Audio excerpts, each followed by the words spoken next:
Kim Chu, ninerbiyos matapos magkaaberya eroplano habang nasa ere.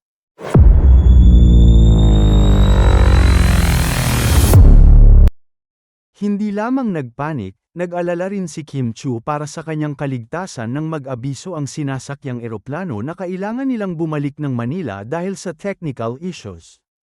Ito ang post ni Kim sa kanyang social media account kung saan ibinahagi niya ang kanyang naramdaman nang maantala ang kanyang flight. Say niya, nakaka-O to the M to the G moment. Our plane at FlyPal going to Butuan had to turn back to Manila just 10 to 15 minutes after takeoff due to a technical issue. Mid-air, I found myself low-key panicking, my mind racing, even looking for seat 11A. I tried to stay calm, prayed hard, and thankfully, we landed safely.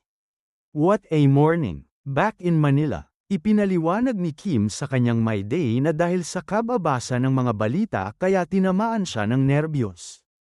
Sinabi rin niyang naghanap siya ng 11A seat dahil ito ang itinuturo ng internet o balita na safest seat. Ikinwento ni Kim na ilang minuto lang mula ng 5 AM matapos mag-take off ang kanilang eroplano nag-announce na ang piloto na kailangan nilang bumalik sa ground. Before that, the crew had been going in and out of the cockpit, which already had me low-key panicking.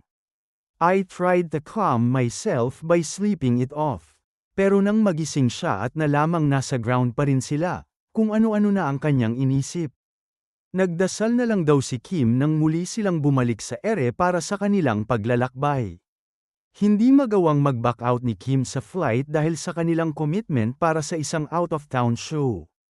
Nakabalik na ng Maynila si Kim at nag-leave na ito sa It's Showtime ngayong araw. July 9.